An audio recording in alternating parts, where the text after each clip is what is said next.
And of course, I'm the host of Random Live Productions. Well, this evening, have I got an evening for you? I have Teri Morgan from LumaFusion. I have the Peppy Techie. I have Tammy Simnioski. Hopefully, I've pronounced her name right. And also, I have the lovely Susan, Little Poet. And this evening, we are going to be discussing the subject, Am I Too Old for YouTube? And basically, there's a few of my old regulars in here. There's Steve Essex, there's Mary Reed. Of course, Mary Reed is one of my favourite subscribers who is everywhere and comments on everybody. So thank you ever so much, Mary, for coming in. I thought I'd mention that because you are a big support for a lot of YouTubers. So thanks again. And anyway, what I'm going to do is I'm going to kick off this panel with a load of questions for certain questions, sorry, not a load of questions, some questions in relation to that. And the lovely Rockstar Mum is in. Good evening, Rockstar Mum, and welcome to the live stream. Right, so what I'm going to do is I'm going to ask the panel some questions and we're going to go from there. So as I am situated next to Terri, the first question is, could you tell us a little bit about yourself? Okay, well, hello everyone. I am Teri Morgan. I am the co-founder of LumaTouch, and we make this multi-track editor called LumaFusion for iPad. And I started video editing, well, in college, which I'm now 57, so that was quite a long time ago. And I immediately fell in love with video editing just as a it happened in the middle of the night, like 4 a.m. I was in the student lounge, editing bay, and I realized what power and what emotion you could get from just making the right cut. And I just fell in love with it and haven't stopped doing that. So I've done a variety of things, from being a freelance editor to working for bigger companies that are making free video editing software. And I became what was called a SME, or a subject matter expert, which means I just learned everything I possibly could about a subject I loved and shared that information with the companies that were building software. And eventually decided to go off with one of the really brilliant developers that I met along the way, Chris Damaris, and we started our own company to do what we both loved. So that's me.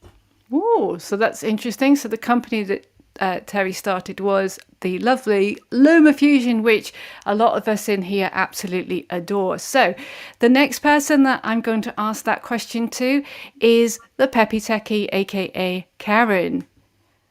Hi. Well, I was a teacher for 32 years and I taught marketing and business classes. Started playing with computers because no one else wanted to play with them and I liked things that were computers. So I just grabbed and gravitated to everything that I could learn. I had to self teach myself a lot of things. I built my first computer by myself, really, because I couldn't afford one on a teacher's salary. So I just got all the parts and put it together. It's a lot different now. I can click everything into place.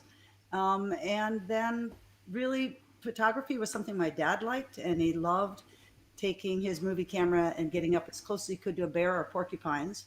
So I thought that was rather exciting.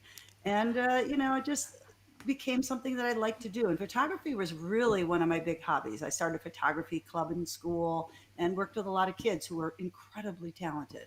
And then I started making lessons using YouTube because kids were out of school and I'd have kids moving around in different classes, different ways to teach and trying to find ways to communicate with different kids. And so I started making my lessons on YouTube with technology and about technology. And then I started making my own channel. And I found LumaFusion, and I really just now it is my main reason I have an iPad because that's how I make all my movies. Even my movies about other movies, I use LumaFusion. Oh, okay. And what we're going to do now is I'm going to put that question to Tammy. Oh, you caught me mid-step. Well, my name is Tammy, and I've been in the skincare industry for over 30 years now, and I love skincare. It's my passion. I came in touch with LumaFusion because I wanted to begin to produce my own videos for my skincare company. So that's what I did. And luckily, LumaFusion was the one that had the green screen capability, or else I might be an iMovie person right now. But being that I could use the green Heaven screen, help I us. went with LumaFusion. But other than that, my life is not too exciting, so we'll just cut it there. Oh, don't sell yourself short. Okay, right. Of course, I'm going to ask the same question of Susan Little Poet. Oh, okay.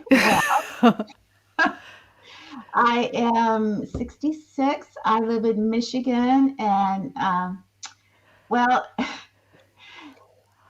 about in 2015, I hit kind of a rough spot in my life. I was going through a divorce, and I didn't know really what to do. I had an old camera. I turned my camera on and I started filming. I started a YouTube channel because I wanted to touch the world, and I had no idea that the world would touch back. I it was so moving to me. Here I was, a single woman in Grand Rapids, and I was talking to women from all over the world. It was so exciting and empowering. And as my channel went on year after year, I tried to upgrade my editing software and my cameras and my technique. And my channel really isn't about anything. It's just a reflection of my life. And when I read my subscribers and what they say, I try to understand them, and I try to make videos about how they're feeling and how we're all feeling as we age. So my passion is having that camera in my hands and filming, and I feel so lucky that people tune in every single week to see just me and my dog live our life. How lucky am I? Yeah, So that's lovely. that's about it. Fantastic. That was really sweet. Her channel is aptly named Little Poet because that was very beautifully put, Susan.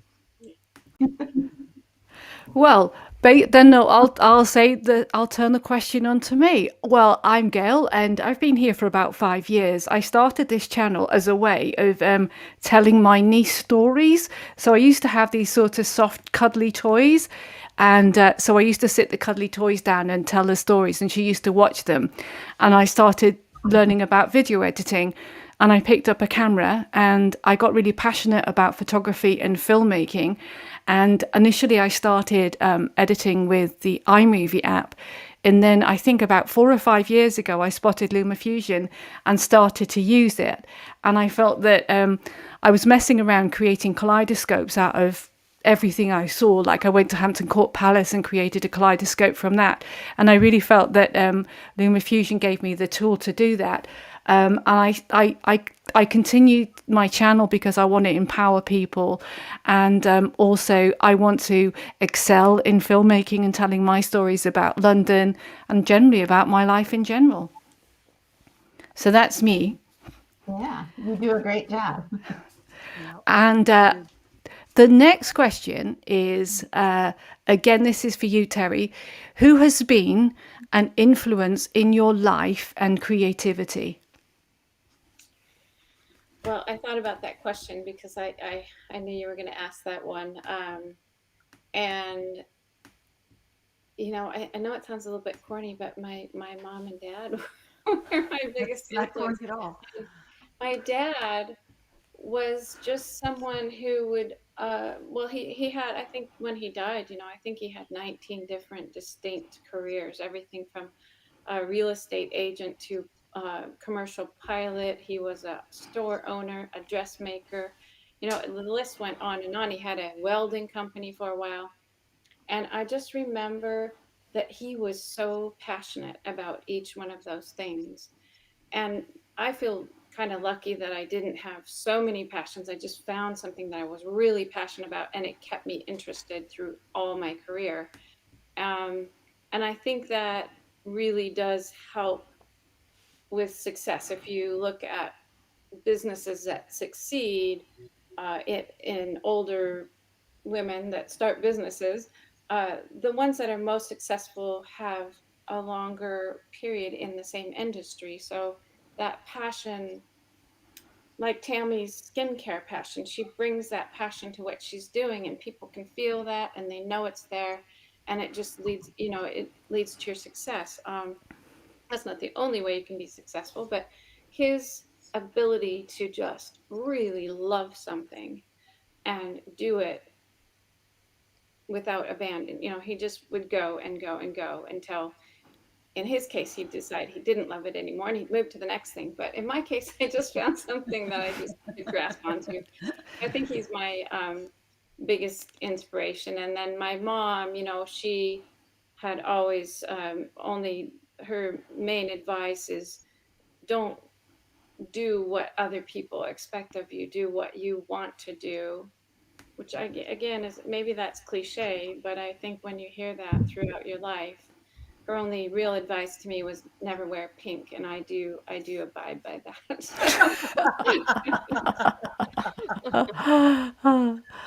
Okay, so we're gonna put that question to you, Karen.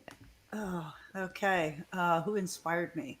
Well, like I said earlier, my dad being someone who would take that camera and stick it and follow a bear. I mean, literally, I look back at those films. Now, I also look back at the films and realize he was a horrible, horrible videographer. He would do very crazy things, but his setup and what he did. I'm like, really, Dad? Could we have moved during the video? Like, why everybody walk in a straight line and walk toward the camera and with your Easter basket. And I'm like, we could be. And then one time I saw this one, we're running down the coastline, all of the kids, and my brother's running in front of us. And then one of us trips, and my brother like lifts us up and picks us up and carries us forward. And I'm thinking, oh my God, he had a cinematic moment. He had one. So, I mean, I can remember that. But he did love cameras, and he gave me my first camera. He also, when I was going into school, I said, oh, I have to take an elective. So I took a photography class. He was very excited about it until I stepped going to him and saying, Dad, I need more money for some kind of film stuff and this stuff. And I need a burner. And I need, he's like, okay, that is not going to be your career. So quit asking for money, that sort of thing.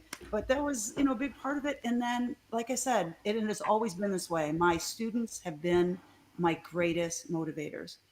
They came up and showed me what was possible. And then I wanted to be better so that I could show them more possibilities themselves. And those are the things that have always motivated me. And that's why I still do YouTube, even though I'm retired, because I still want to teach. Wow. That was Tammy? yeah. Well, I come from a very long line of very strong and creative women. So all the women in my life, including my dad, he's a little creative. He was a photographer during the Vietnam War, but he kind of left that behind with the war.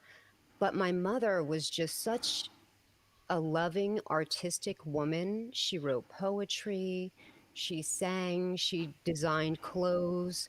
She was the funniest person I ever met in my life. And she could charm the pants off of anyone. As soon as you walked into the room, boom, my mom had you. And just she could make something so benign look so beautiful and wonderful. I grew up very, very poor, but my mother always filled the house with, beautiful things that were for free, just showing you that life doesn't have to be about money or the things that you have. It's about how people remember you, and how they feel when they see you and when they talk to you. It's about relationships and not so much about money. But I really feel like the creativity that my mother showed us through her life, because she just passed away last year, uh, I hope to carry that over. I don't have children of my own, which is probably one of the biggest regrets I think in my life. But I hope to show that to my nieces and nephews and the people that I meet, because to meet her was to love her. And unfortunately, she had 5 kids, that poor woman. I don't know how she did it. I really don't. Her last child was at 43. Can you imagine? I mean, I'm only a No. couple of years past there. I can't imagine having a small child right now. But somehow she did it, and she did it beautifully, and it was great. And I can still hear her voice in my head singing, and she would write poetry and put music to it. I mean, she was just my biggest inspiration artistically. Mhm. I had my child when I was 49. Wow. Whoa, girl. Wow. hmm 49. Wow. I'm Oh, 57 God and bless I you. have a 7-year-old wow. out. Wow. But I'm not saying that's recommended, but it is. I was also my greatest, it was my greatest disappointment that I hadn't done that.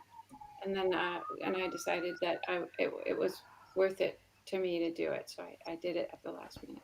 Wow. Oh, so you're telling me there's still time? I was going to say, can you do it? Yeah. Eggs do get a little corrupt after some age, but hmm you know what? It doesn't, he's my son. I don't, just to be open and honest, I got a younger egg because they say, you could use your eggs, but Yeah. Younger eggs are it's better. risky, Down syndrome hmm and stuff. So I Yeah. actually Right. just Yeah. use someone else's, and the kid looks like me. He acts like me. Oh. Oh, look, Desi's back. Oh, Mhm. oh, that's Okay. sweet, Wait, though. Terry, I didn't know that. That is actually inspirational. That because now I'm gonna think Yeah. about it. Reach Now out that to you me. mentioned it, You it's a can do it. possibility. I can You do think it. about it. Okay, we'll pose that question to Susan now. Desi was upstaged by cows this week, so he's very upset. Oh, But all right, you want to get down, honey? I love that doggy it's so so much. cute. Oh, Well, I was an man. only child, and my mother was a big band singer, and my dad was a drummer, but then they got a divorce. And so, really, my mom and my grandfather raised me. And I love to sing like my mom and dance and tell jokes. What my grandfather did on Saturday nights is he lined up all the chairs in the dining room, and I had my own show every Saturday night. And I wrote my own theme, song for my show. And I was like 4 or 5 years old, and it was like a little Johnny Carson show, and I had guests and costume changes. I would do magic tricks, and the thing is, I'm like 66, and I'm still doing that Saturday night show. Only I do it on YouTube. And so that was my grandfather wanted me to be strong and confident. If I wanted to sing a song, then sing it and sing it loud.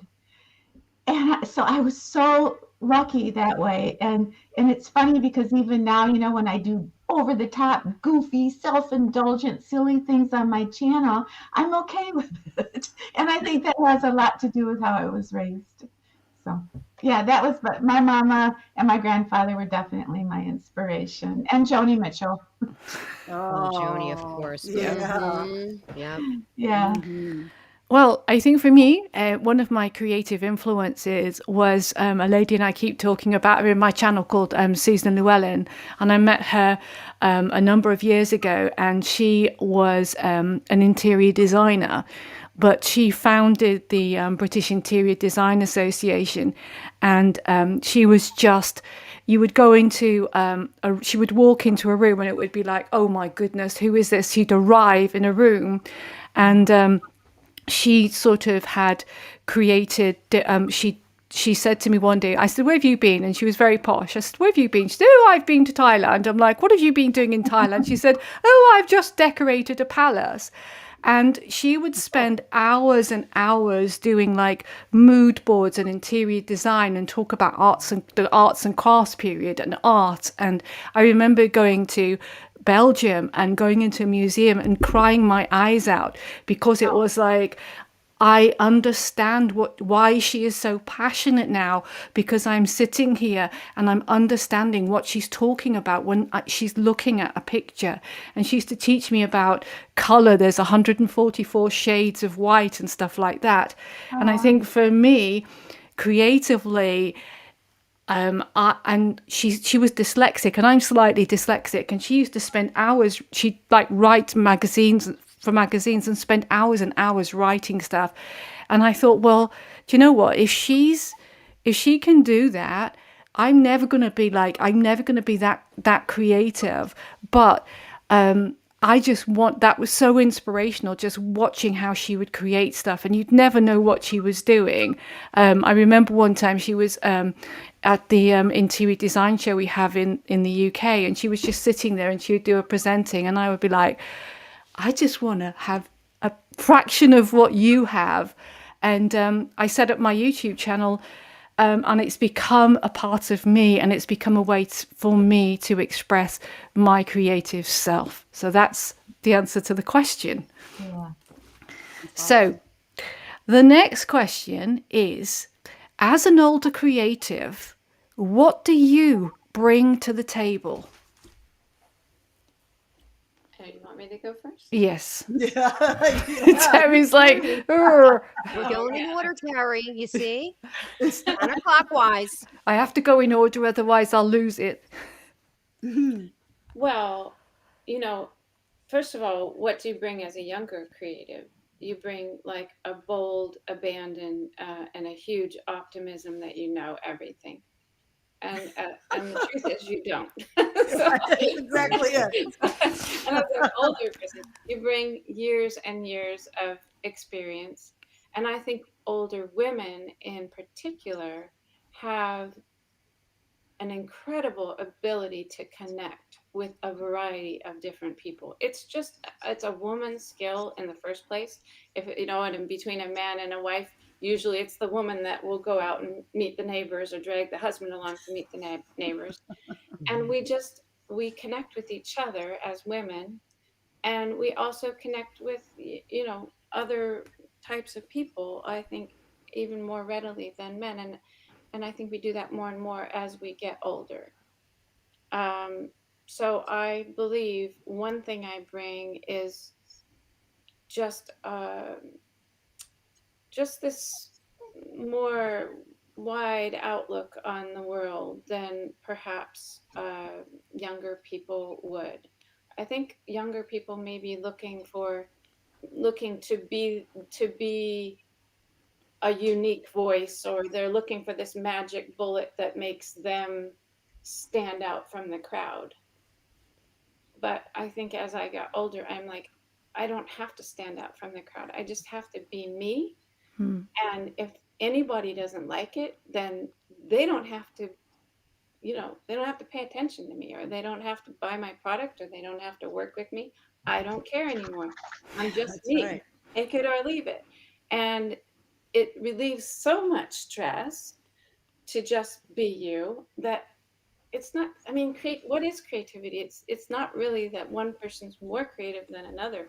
It's that one person can be themselves and show that light inside them more easily than somebody else. And I think as we grow older, we're able to do that more and just really, yeah, shine our own lights the way that younger people just can't do yet, and they eventually will be able to do. Oh, I that's my agree. answer too. Yeah, me too. Just ditto. Yeah, I Ditto. second that. Me Totally. too. Yep. She said it. Okay, Karen, over to you. It really is true what she said. I mean, as you get old, when you're younger, I mean, I remember one of my first interviews I went in and the guy asked me, where do you see yourself in 20 years? I'm like, he's like a vice president or something. I'm going to have your job, you know, like an idiot. I was a very short interview, by the way. Um, and when you get older, you do have a different outlook. You're not trying to climb. And I mean, I was a coach and I wanted to be the very best. I wanted to win every game. And as I became an older coach, I realized the most important thing I did was develop young people. Now, you knew that always, but as you becoming more experienced in whatever you do, you start realizing what's really important. Developing young people, teaching a subject you're so passionate about is really important. But when you look into those eyes, it's connecting with those kids to make sure you're finding out what they need. And then, so all the things that we learn as we're growing older are the things that are, if you're good at, I think if you're good at what you do, and if you're passionate about what you do, those things you come as you get older become they pull out, they come out and they become more important. And you're less worried about, what does my principal think or what does my coworker think? And you're more worried about what does that young person in front of me think? That was for me, kind of where I was in education. And then when I make my videos as a creator, we all laugh about, getting those comments. So we get that, you just want to well, you just delete them. But the thing with this, an older creator is, I want to reach out and touch those people and make sure that when they finish watching my video, that they've learned something and that they can use it and they've got something, a tool they can say, or it's an aha moment. Like, oh my gosh, oh, aha, oh, that's how I do that. Oh, aha. If I can do that once a week, then I win. And those things as you get older, that's what's important. Not that my face is out there, not there's a check coming from YouTube, not that I'm the got 17,000 likes, never have.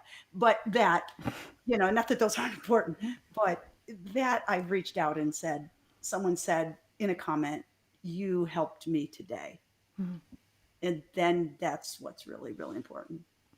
So That's nice. And I wish you were a teacher at my school. well, you'd have been an A+ student. What can I say? Oh no, Karen. No. But I had fun. I have a lot of great stories, but There you definitely, go. definitely not an A student. Is it my turn? Yes, Yeah. it's your Okay. turn. So I feel, being an older creator, what I bring to the table is a little bit of class. I try to class it up. I'm not looking to compete with anyone by wearing raunchy things or, I don't like to swear on the channel. I like to keep it clean. And I hope that if someone is younger, is watching me, perhaps they might like to emulate me. Not that I think that I'm that someone would look up to me. But I think, by setting a good example with my channel, keeping it clean, keeping it classy, and I think it's very important. Even when I never mute anybody's comments on my channel, even if they get really bad, because I'm a huge First Amendment person. They can say whatever they want to You're say. better than me. I've got a couple real winners. And you know what I do, Karen? I just respond right back to them with kindness. Yep. And I say, oh, I'm sorry that you feel that way, but I hope you have a great day. Perhaps try someone else's channel and, just keep it upbeat. And you would be amazed how many people respond and say, oh, I didn't mean it that way. Like they totally flip the script. They're very apologetic. And, Yep. then I notice them commenting on my next couple videos that come up, like they're trying to get in my good graces again. Maybe I should go around badgering people all That's the not time. my story. Yeah. You're lucky. I just had one kid. I just kept back and I just said, you know what? I'm just gonna. If it makes me want to not make another video, I'm not gonna. Like Right. Mm-hmm. then just You definitely they have don't to need to do look at with, that every day. Yeah. yeah. But that's good. I do agree with you that, and as a teacher, we had to do that all the time. I think my thick skin is a little less thick some days anymore because I didn't need to be. As an older creator, I don't need to be anymore. Right. Right. Mm-hmm. Yeah, I don't need to be. Yeah. And I'm not looking to do anything crazy. I Yeah. have, I think, tempered my expectations when it comes to YouTube. I really never thought that I would even have this many subscribers. I always kind of thought, well, when I initially started the channel, I only thought my clients would subscribe to the channel. When I started my channel, I had like 12 people already subscribed to my channel and I hadn't even posted a video. I'm like, who would subscribe to a channel with absolutely no videos? Like it was the craziest thing. So at least I had a jumping off point of like 12 people. So that was good. But I tempered my expectations and I just did what I wanted to do. I That's right. didn't do things out of peer pressure or what people wanted to see. I mean, I take requests, of course, but I do what I want to do. And I don't worry about what Right. anyone Right. says. Yeah. And, I think that as older YouTubers, we could set a really good example like that because so many people and these young girls that they ruin their lives with some of the things that they put on YouTube or other social media platforms. It's outrageous and I feel so bad for them. I thank God that I didn't grow up in this new generation where of course, everything you do is indelible on the internet. Everything can always be found. But to think of all the mistakes that I made when I was young, if there was actual proof of that and people could Google it and look at, I would be probably unemployable for the rest of my life. It's just, I'm glad that I live now and I'm glad that I'm this age now because it was awesome to grow up in the 70s. Awesome. and the 80s. Yeah. Gail, I think we should tell Tammy we found some video of her from 19. Are you right now? I burned it, so I know you're lying. Oh. Okay, Susan, over to you. What do I bring as As an older creator? Yeah. creator? Yeah. I think, well, I'm 66. I think I've said that now like 50 times. I'm not sure why I keep doing that, but Because you look so good, it's hard to believe Yeah, you're that you're amazing. 66. all It right, really your is. check is in the mail. But I think what I found out when I started doing YouTube is women feel invisible. They're not in commercials, they're not in movies. If they are in sitcoms, it's always an exaggerated, kind of character in leopard or something. So they don't feel relevant. They don't feel like they're connecting with the world. And what I've found in the years that I've been on YouTube is some women are in a world of hurt, as they get older. And, I've had women write me saying, I haven't bought lipstick in 10 years because when I walk into a room, nobody looks at me. Nobody listens to me. I don't feel even part of society anymore. So here I am on my channel, and I'm just, I'm doing the skincare and the lipstick, and I guess I am reflecting back to them that, well, I'm their age, I'm alone like they are, and I get down just like they do too, but I'm happy, and I find such joy in life and joy in filming. And so they see that, I think, and it's almost like contagious, like, wait a minute, this woman, she isn't a PhD, she has no money, but she's having a good time. And look how old she is. Did I mention I was 66? And, No. I think that is something that it's so rewarding to me, when somebody writes and says, oh my gosh, I watched your video, and all of a sudden I started volunteering and I met this guy. It's the coolest. So Awesome. yeah, and I think it's easier for an older woman right now to break in to YouTube than it is a younger woman because there's so few of us. And it is That's a good point. kind of That's a very good shocking. point. There's some women my age that don't know how to work a camera or they're not that great on the computer. So I think it's a little bit easier for we older women. I don't know if you agree with that, but No, I do. I think that's a great way to look Yeah. at it. Yeah, it's very true. Very Very limited, limited. very finite amount of us to begin with. And then, Yeah. Well, I think what I bring to the table is I'm random and off the wall. So, and I just come up with creative ideas. But I think that's a good thing. It's like I feel like when I'm editing, I want to push the software. So I want to push the software to see what it can do. And sometimes like it results in I'm going, holy crap, I managed to do that. And then what that brings to the table for younger people looking is going, well, how the hell is that older woman been able to do that? right. Which I really like, especially if I do sort of some really cool transition. I'm like, shit, I did. Oh, shoot, I done that. How the heck has that happened? And then it's kind of I feel really good. And I think the other thing I bring to the table is, again, like Terry said, years of experience.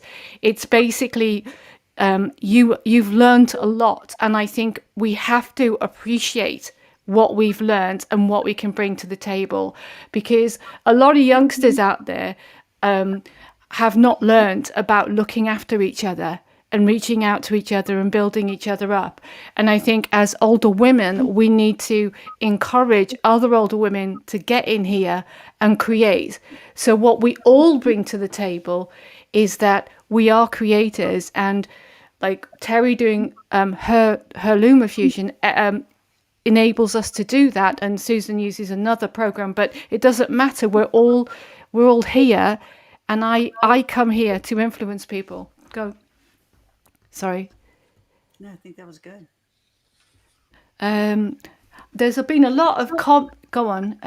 There's been a lot of comments So the Bee Lady Apiary says, Kathy A, do you think there is a small number of older women on YouTube? One I follow recently dating an actor from Blue. Oh, I don't even like that show. Okay. I was going to read that comment. Right. Okay. So let's go to um, number 4. What advice would you give older creators? Terry? Oh boy. Okay. Uh, We're listening. she's like, these questions keep coming. Like I said, well, Terry's I the think it. Obi-Wan, so we're gonna listen to this one. Yeah. Yeah, like oh my, it's hard to be first. But uh, what I do when I want anything in life is I visualize it, I believe in it, and if I have any of those horrible negative comments that come into my mind about what I'm doing or what I want to do, like oh, I want to be able to go to Greece in September. Oh, but if I go to Greece, then I'll have to arrange this and I'll have to miss this other thing. Erase the negative comments in my own mind and believe in what my vision is. Visualize what what I want to create. Um, in my case, it's usually software driven, but it could be anything that you want or you want to create, and you just believe in it enough to trust in your own self to make it happen. And so I feel like that's the least amount of work to do anything. It's just having a belief, erasing negative comments, and then believing that you are valuable. And of course, you know, the thing that you are the most passionate about is the thing that you should chase down.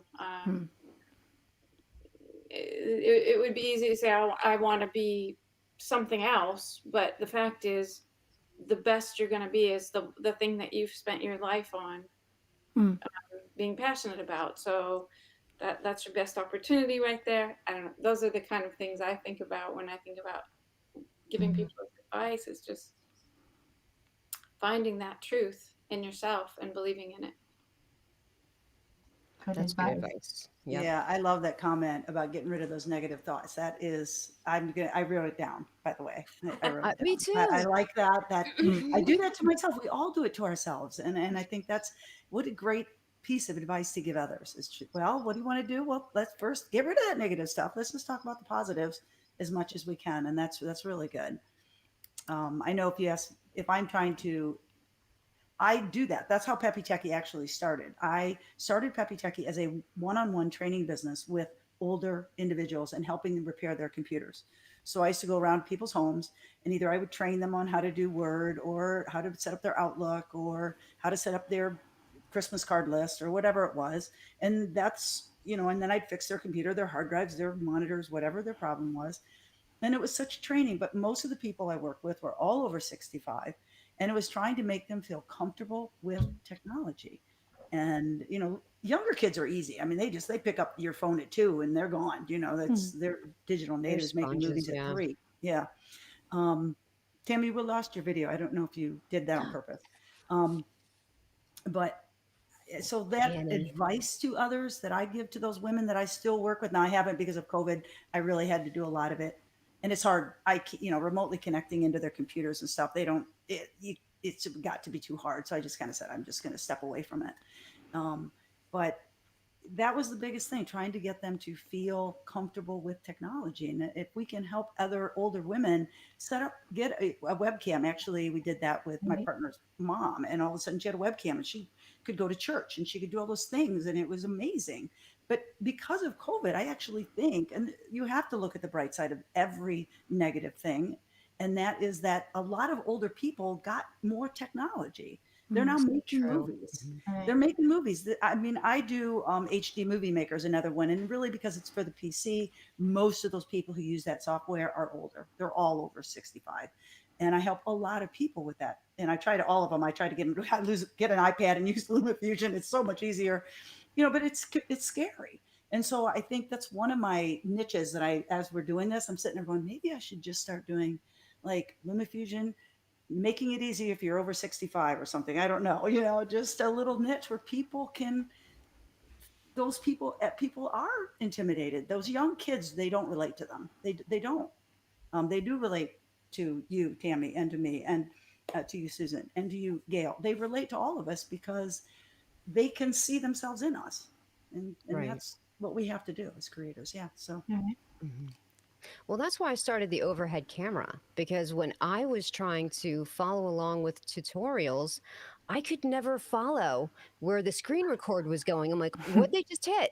Like, did I miss something? Where did that go? And I'm like, I wish someone had an overhead camera.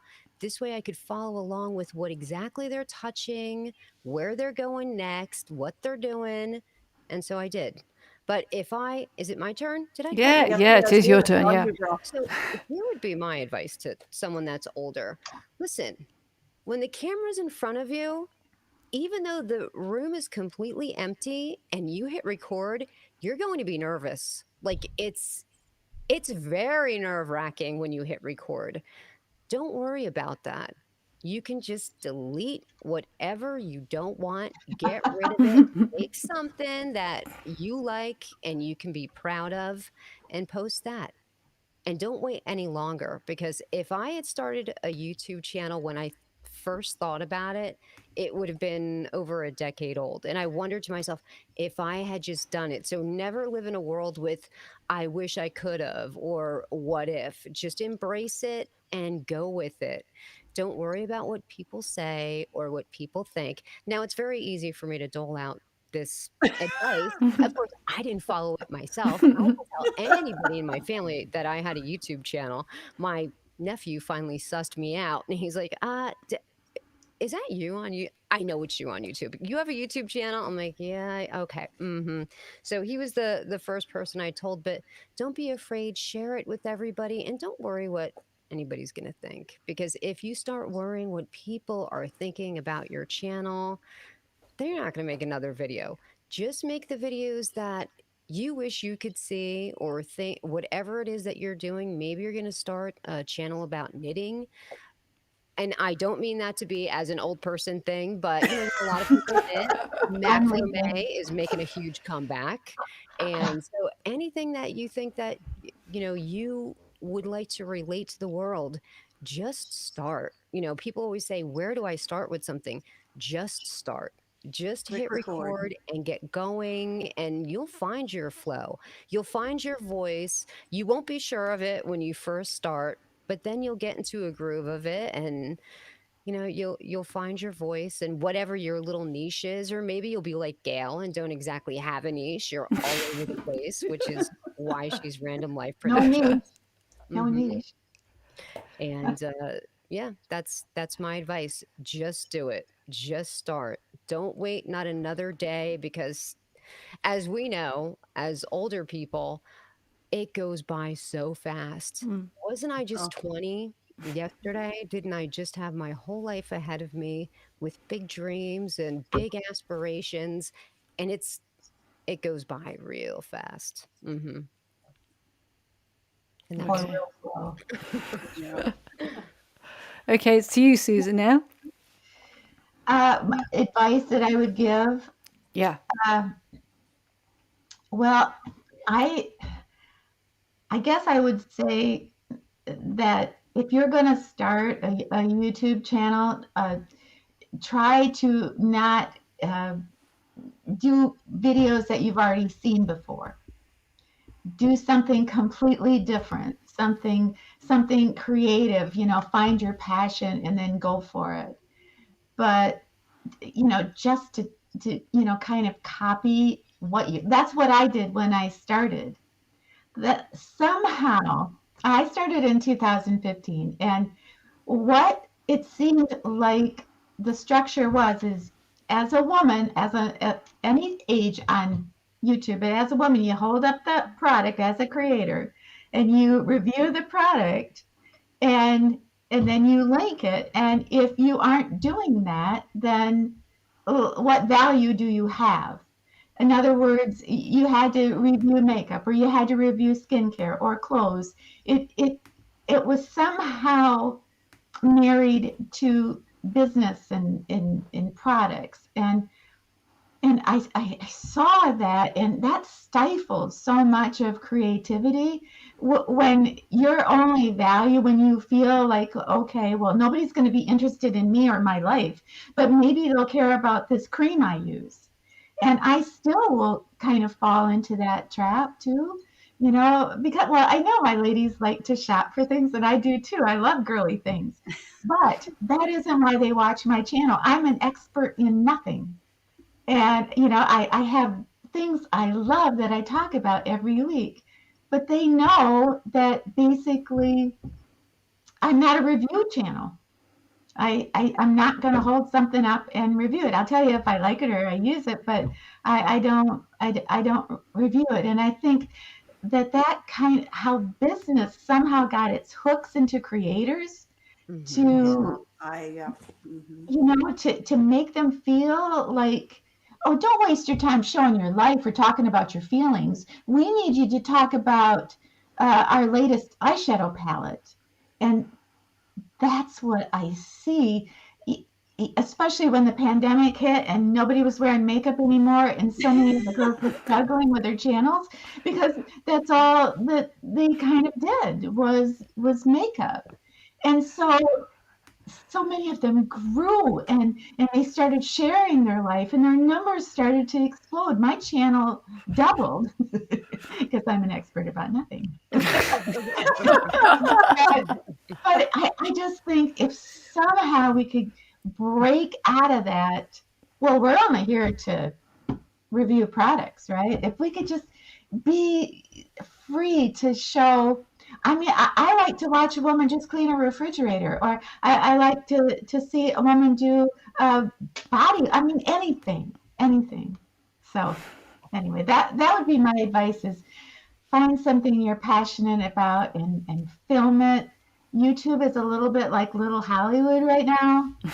So the better your camera, the better your sound, the better your editing skills, the better your editing software.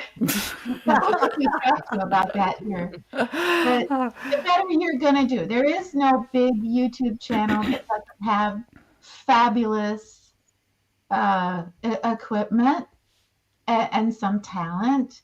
So I think to kind of, some of my girlfriends say, well, do you think I should start a channel? And I'm thinking, what do I say? I don't know. Are you willing to practically give up your life to do it right? So, I mean, that's a whole different subject for a whole different video, but so those are just some of my 1,000 thoughts. In relation By the way, I've subscribed to you, Susan, so didn't know before, but now you got me. In relation to me then, I think that what advice I would give is that follow your, like Terry said, follow your vision, but don't get overwhelmed with it. Editing, I think, is a process that you learn, and if you think about it, and a lot of people, the biggest barrier for older women and people in general, I don't think this can do with age in general, is fear. And I find a lot of times when I tell people to do something new, whether they're 20 or 50 or 70, is fear of doing it. And I think it's literally getting in and just doing it and starting. And if you do that, the process will come, but it's a matter of you have to take the time. Editing takes time. Learning editing takes time. And also learning about a camera takes time. I think it took me 4 or 5 years to learn about the camera, and I'm still learning so much. And the great thing is that I think me and Susan are always talking about what angle we film make on and stuff like that. And I think what, as older people, we need to realize as well is there's a massive network of women that you can, nut into. It's just a matter of you doing that. So that's what I would say about that.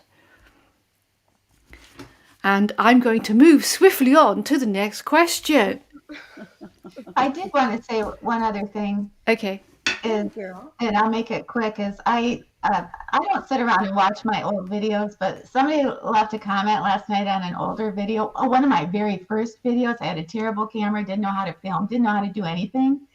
And so I started watching the video and I actually laughed at some of the things I was saying in the thrift store.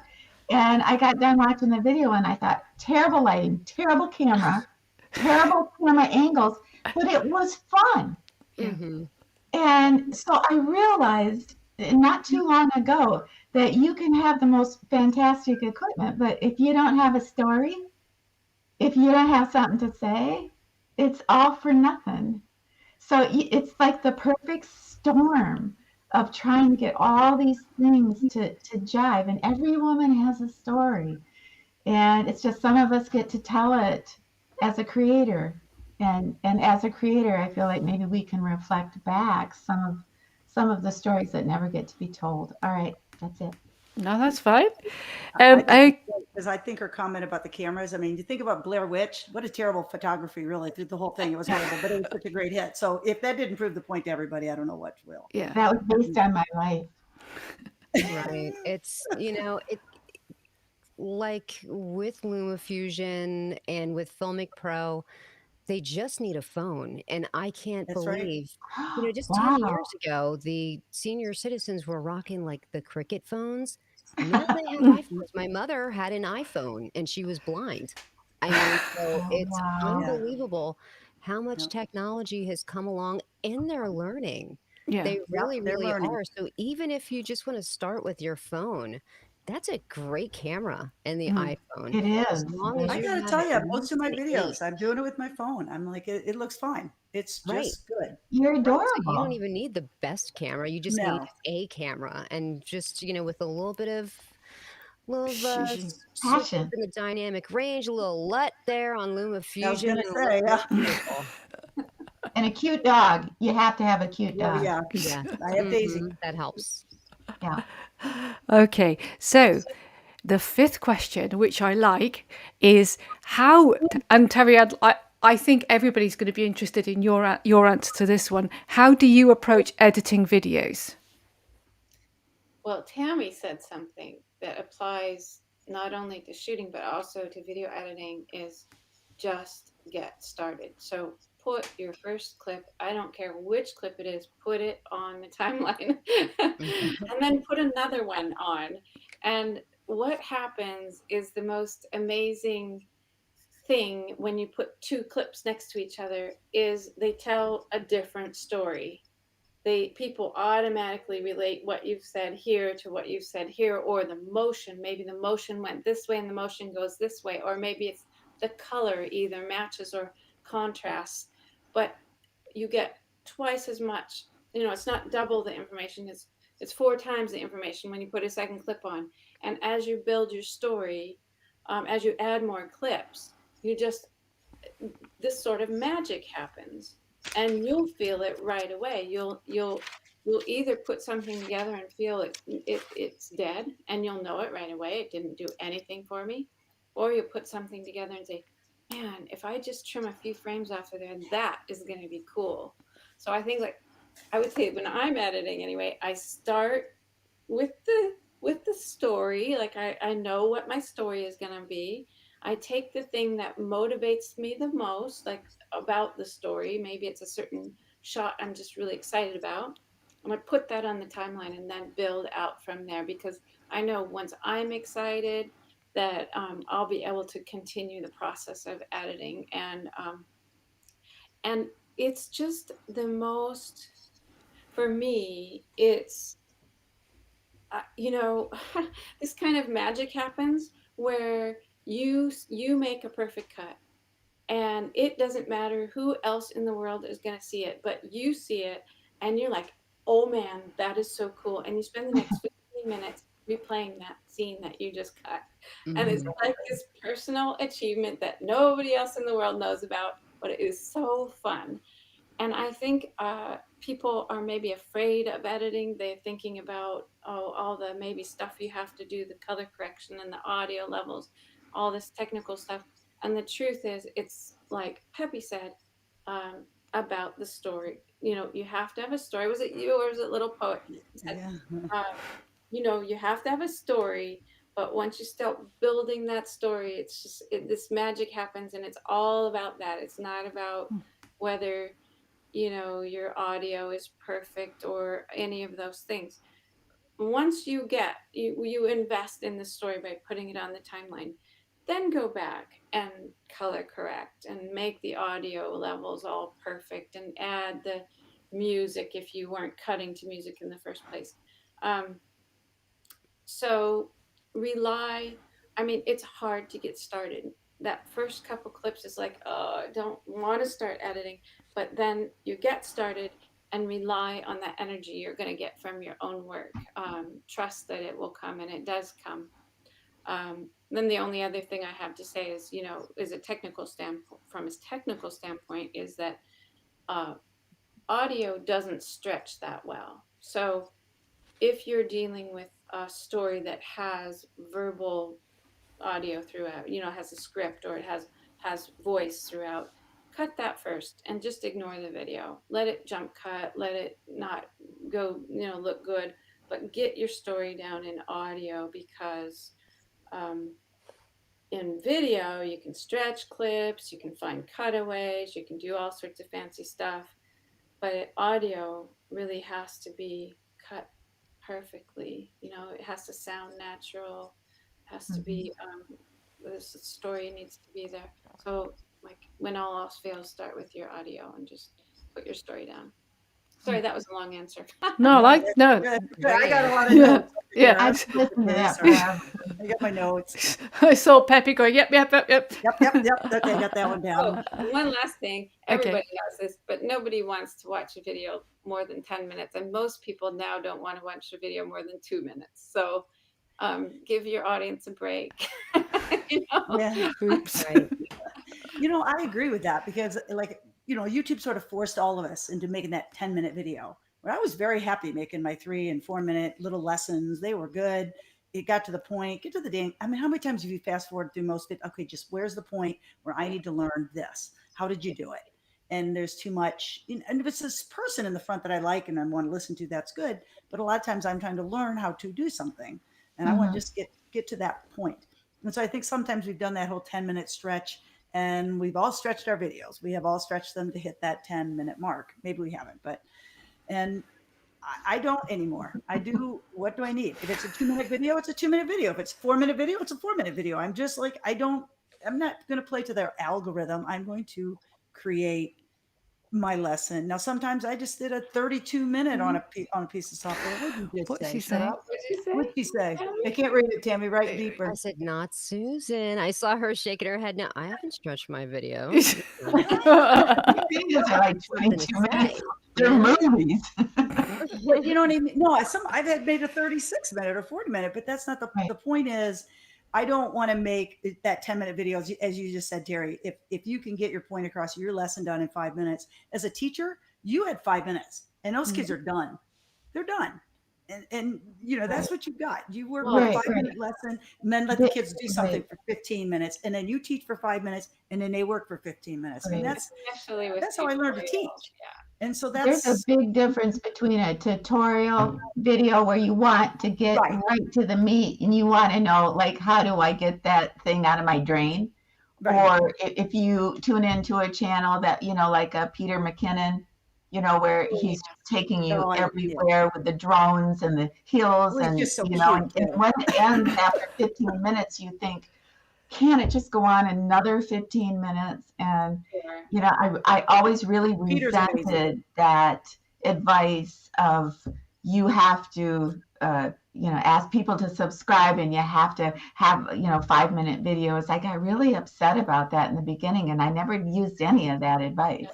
I mean, I think part of that was like, so yesterday I needed to descale my coffee machine. I was desperate for a cup of coffee, and my coffee machine would not work. It needed to descale. And so I got on YouTube, and oh my God, an espresso descaling video, it actually showed me how to rinse off the tray underneath where you set your cup. Like, it actually spent 10 seconds showing me showing the lady rinsing that piece and then rinsing another piece. I'm like, for God's sakes, I know how to rinse an item.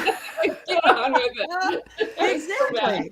And I was like desperate for coffee, so that made it way worse. But but I think you're right. With entertainment, like this is entertainment. We've gone on This for is, yes. 9 minutes, and that's not what I'm talking about. But when you're editing, Right. be aware of your audience. And it's like, it's when you're telling a Yeah. story or you're writing a song. I mean, there are rules that apply to those things. You want to have your parts that you're going to have. But when you're Mhm. doing a tutorial, for mostly that's what I do is tutorials. So I know sometimes I go, wait a minute, they don't need to know how to make a square.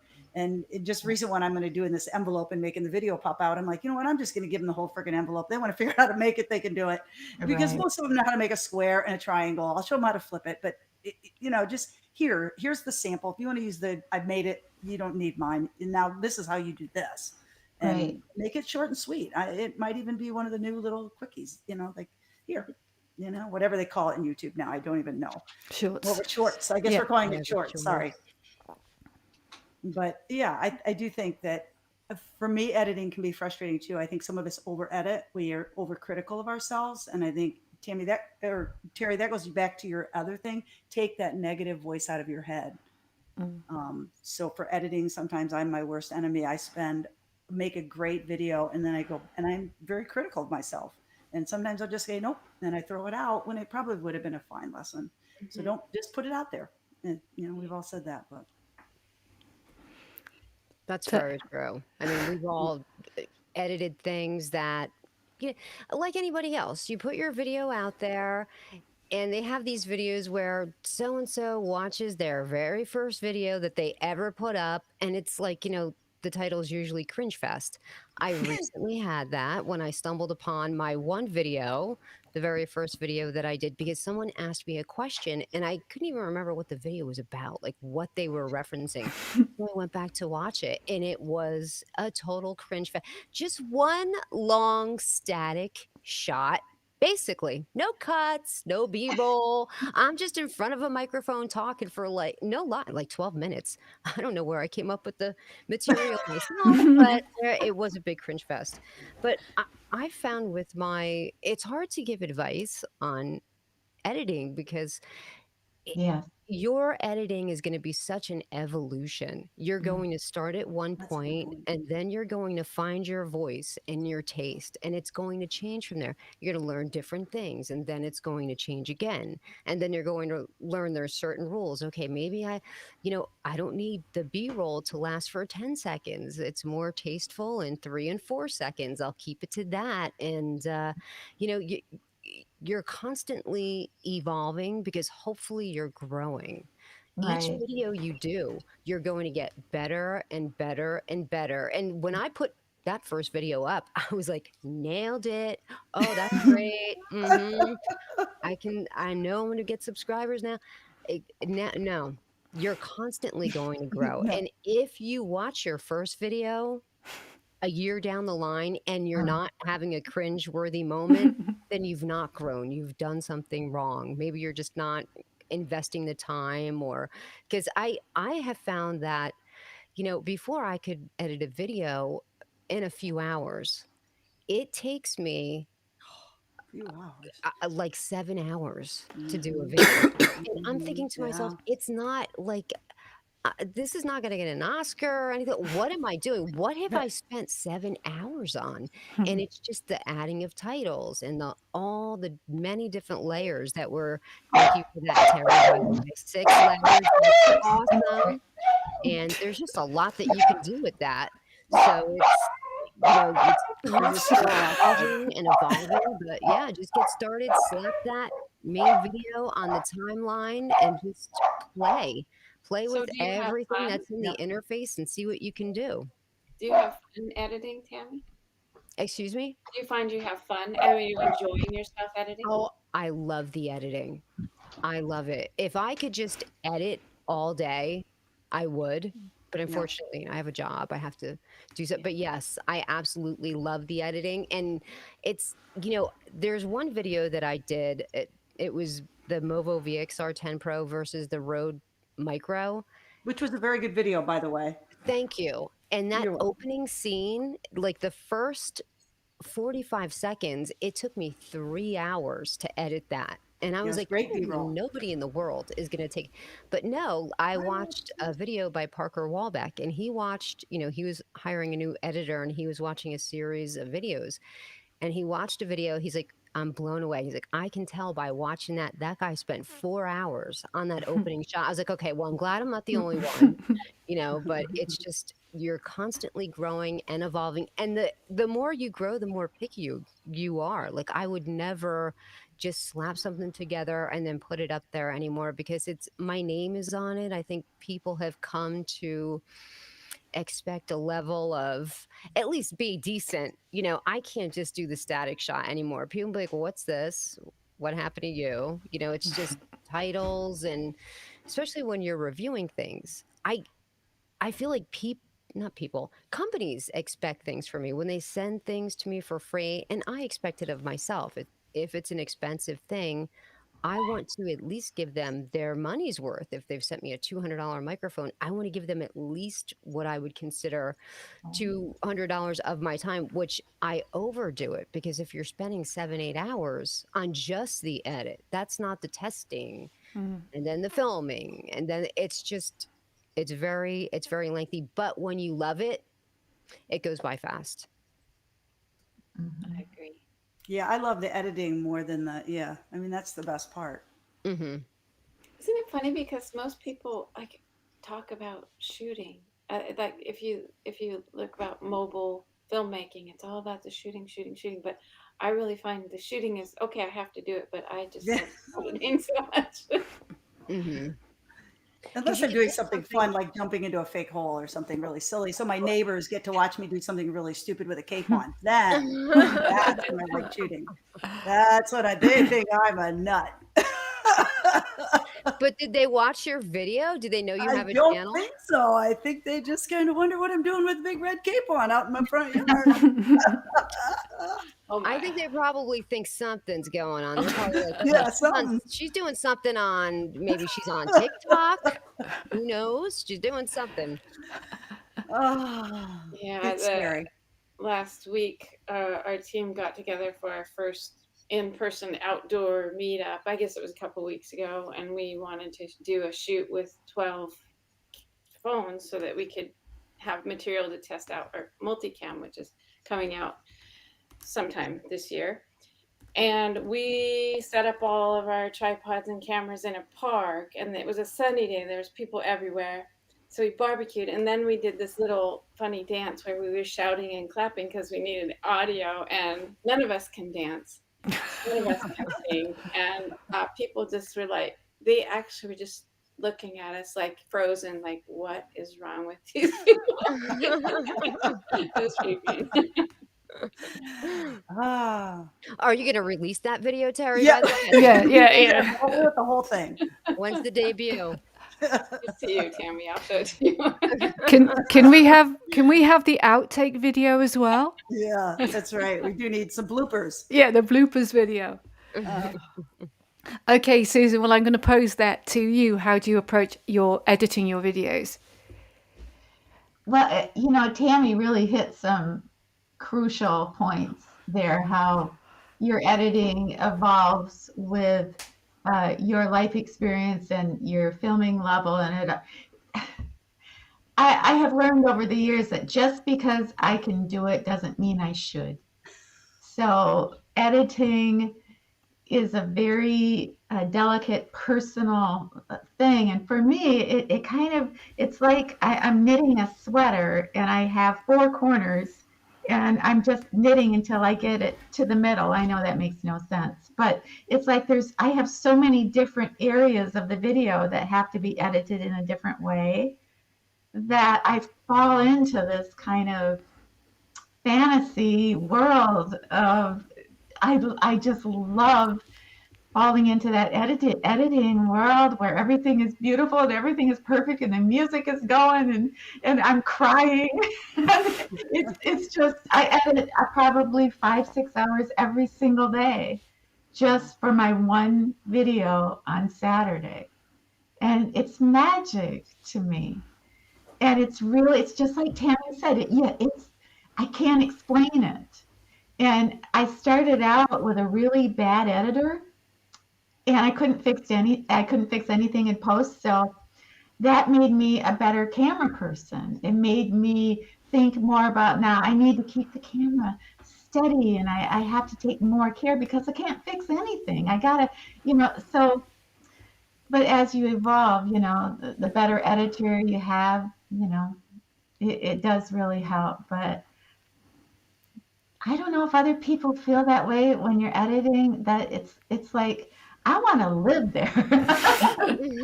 I love this world that we can create with words and music. And Absolutely. but I guess with editing, yeah, maybe less is more. Yeah. I think, But we sometimes could we have to do that. all agree with that. Definitely. Sometimes less is more. So, after you've watched your video, the same video 5 and 6 times, you learn Mhm. to trim. But people will get there. It's not going to happen with their first or Oh, second yeah, video. there is an art to it because you've got to get, if you have 200 separate clips, I usually have about a couple hundred. I Hmm. have to get to the meat of each little clip. And that takes years to, like, Puzzle. just trimming the front or the back, just making sure that, that it all flows and that it all tells a story. And I used to film so many things that had nothing to do with the story. Just like, oh, that's a pretty flower. I'll just do the flower. It just had nothing to do with. All right. I I really did film liked, cows, and that didn't have a whole lot to do with the story. But I liked when you were in the thrift shop and then you were talking. I think it was the one where you had lunch with your ex, and I'm yelling at the iPad. I'm like, don't do it. Nothing good is going to come from that. Don't do it. Mm-mm. But you were walking through the thrift shop, and you were doing a voiceover, and you picked up that Wally Lamb book, and then you put it in your cart, because there's something about a Wally Lamb book, how he relates to women, that it yeah, was almost ironic because that ex of yours totally didn't. So you needed a good dose of Wally Lamb. I just thought it was, and I'm sure you were thinking that same thing too. So it yeah, just made the flow of that story amazing. yeah. Sometimes when I'm all done and I've worked on it for 6 days and 6 nights, it's almost a sadness to say goodbye, that the video is done. And sometimes Yeah. I think I'm always worried when I deliver it, like, oh, this is over the top. Nobody's going to talk to me or like me after they see this video, and yet they keep coming back every week. So it's so Because they're strange. good. They're good. Yeah. I mean, people, you really put yourself out there. And I mean that in a really good way, because sometimes people put themselves out there in all the bad ways. You're Mhm. you're just your kindness just really shows through. Your compassion, your empathy, your passion, all of that really comes through in your videos. And I And think so that, much of that is the reflection of the women that belong to the channel. It's like Mhm. we all have bonded and we're all in it together. So much of how I talk, what I talk about is what they talk about. So I think I guess that's another good piece of advice, I think, for anybody who's a creator is, try to get to know your audience and have them get to know you. And then it's a beautiful give and take. Don't make videos for other creators. Make videos for yourself and for the people that are with you every single week. Yeah. right, try to That's right. cultivate that relationship, that community on your channel. Hmm. Right. Well, how I approach editing, interesting one, that one. I think for me, I'm kind of super creative and super random. However, if I'm doing one of my sort of London filmmaking shots, I will just go out and I try to do natural transitions if I can. So, because I feel like if I can get a product together, so if I think of the shots and think them through, if I can get a product together before I start editing, it makes it easier for me. And then I'll put stuff on the timeline and tell the story.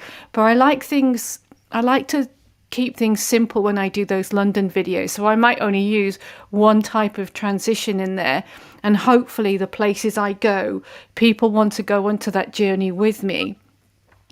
On the other hand, if I'm doing something super creative like kaleidoscopes, or I had this one place where I'd sort of use different LumaFusion transitions, and I did this. I think I was doing this Kate Bush song thing, and I had this long road, and I did this windy transition on LumaFusion, and I was like, "Holy crap! How the hell did I get that?"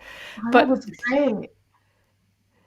and I think that for me, with when I'm doing sort of creative stuff, I don't know where my mind goes. It just, I'm so much into the process of how can I make this image just pop. And I don't, it comes, I think some of it is what I appreciate is I have to appreciate that I'm naturally creative, and sometimes what I say to people may not make sense, but people like the stories I tell through my filmmaking. And my approach to editing is, if you're doing like filming and going outside and vlog style videos, tell a story, but get your shots before you go into the edit, would be one of my pieces of advice that I would give. I don't know what other people think about that. What's your view on that, Terry, about sort of getting the shots before you actually start your editing process? Well, I mean, I can only speak from being an editor, not a shooter. So Right. I always have the shots before I edit. Yeah. But I mean, if you, but yeah, I think that,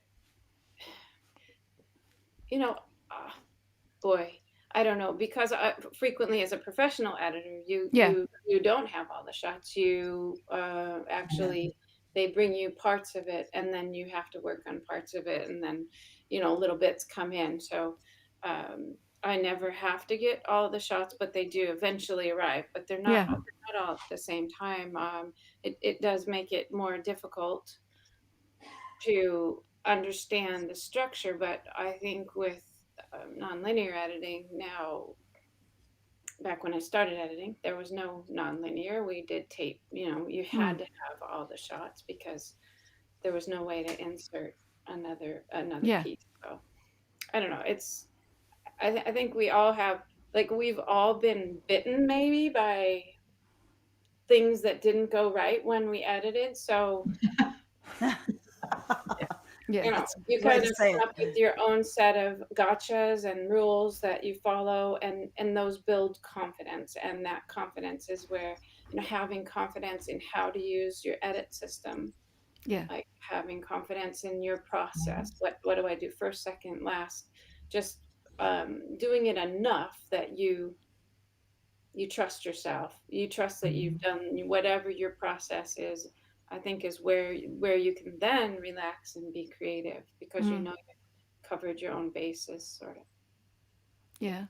I do feel it's kind of like practice. It's like when you play music or play an instrument. I feel like editing is practice, practice, practice, and you get into a certain kind of workflow. And I feel that now, even though I sometimes just don't put any speech on video, I approach it where I'm doing my camera work so I can get a shot. But when I go back to my edit, I can tell a story through that shot, and then you're connecting all of these, you're connecting all these shots together to tell your story through the visual medium, which is, it's quite hard to edit when you're doing a visual medium, because sometimes people want to want you to have that conversation. And I feel for me, I want to learn that art form, and then once I've done that, I'll probably start doing talking head tutorial videos, which is where hopefully my channel's going to head at some point. What I've A couple of different people have said things that makes me think of how I think of editing is a puzzle, Yeah, like a table puzzle with yeah, pieces. Absolutely. And if you're just doing a vision, not just, but if you're focusing on visuals, um, when you're building a portion of that puzzle and there's a piece missing, you can spend hours looking for that piece. And if it's fallen on the floor, it is so just frustrating. Absolutely. You have to have that piece. It's almost like mentally, you have to have that piece, or you're mm, not going to move on to another piece of the puzzle. because I have to have that pace. You know, it's very frustrating. So, but Right, I because think, you know, on the other hand, if you're cutting audio, you know, an audio story, then you can simply leave the video blank and fill it in as you can. It's just a different style of editing, and I think there's so many solutions. And I think the main thing is just to start.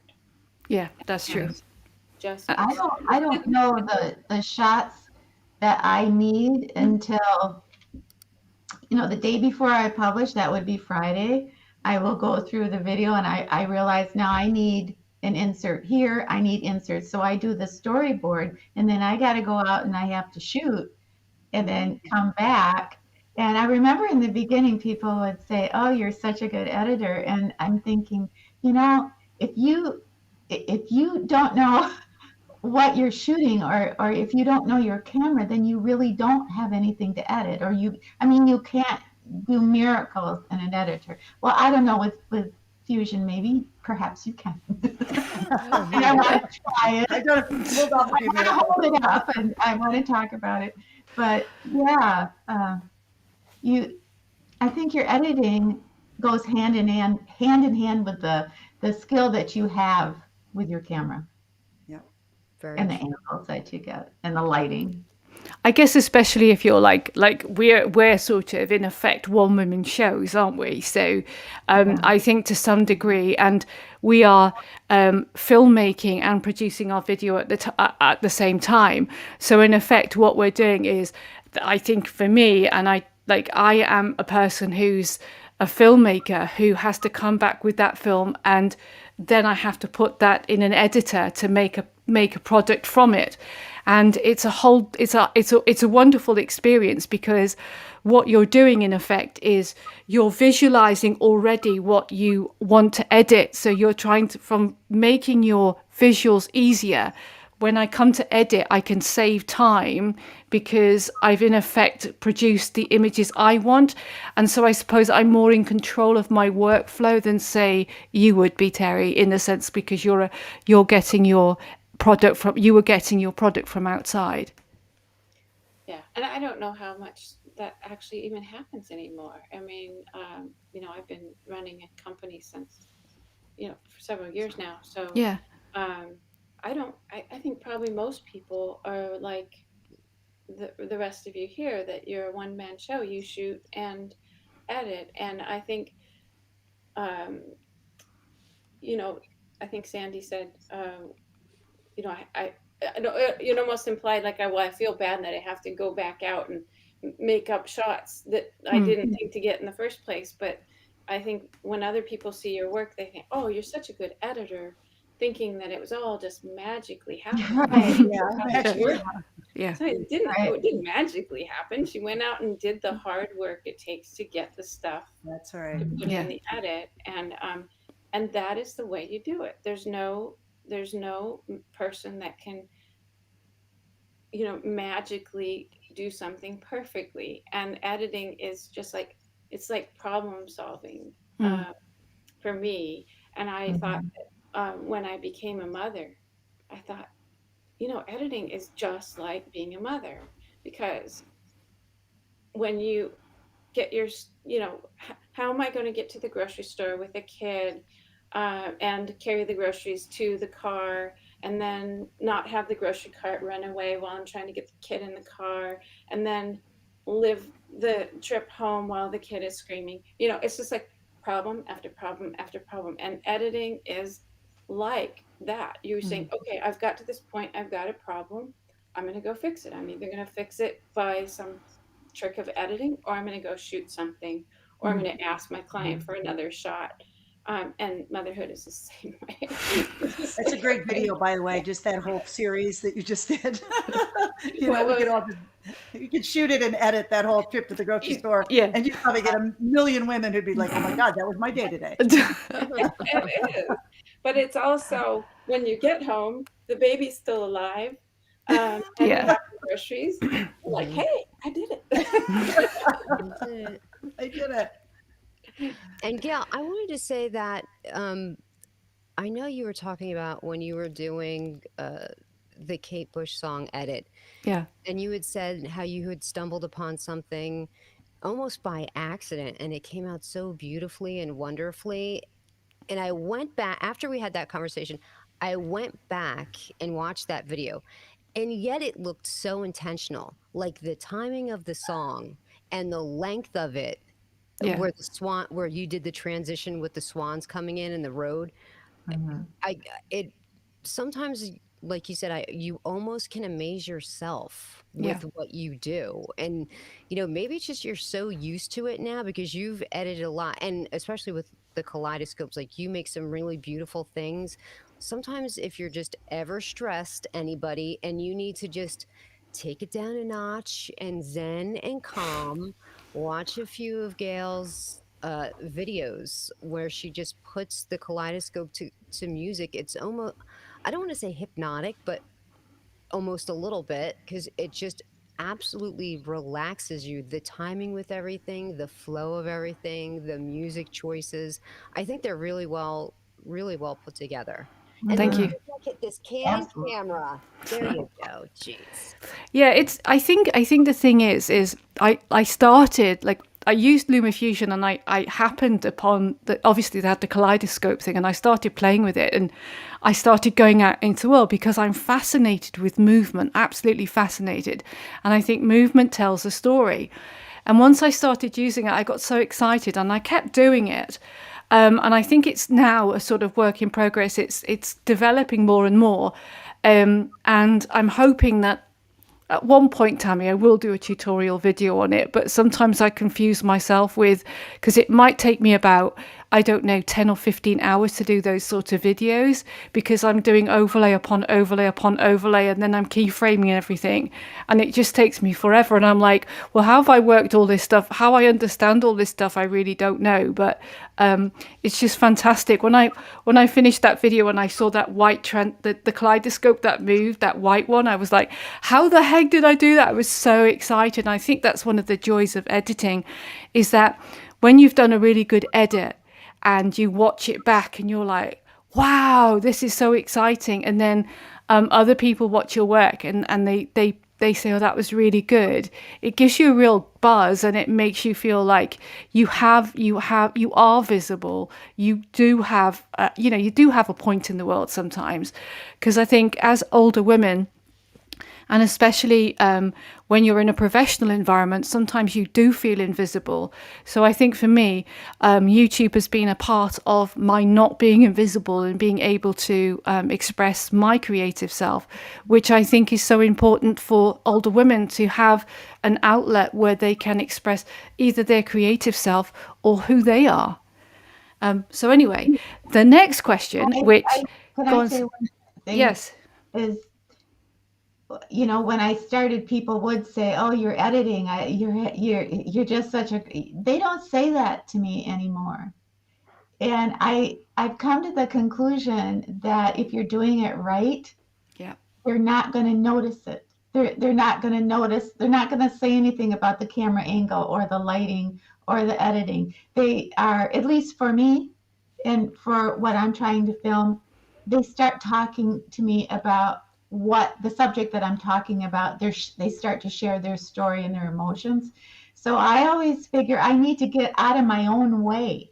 I need to get out of my head when it comes to editing and filming, and making sure that I am moving that that story along without, you know what I'm saying? yeah. Yes. Yeah, yeah. That if they're noticing too much the technique that we're using, maybe that's not such a good thing. Right. Hmm. Yeah. I don't know. So anyway, I'm going to ask the final question. Terry, you're excused from this one, so you'll be relieved, but I'm going to get back to you in a second. So, Karen, for you, the question is things you have learnt on your YouTube journey.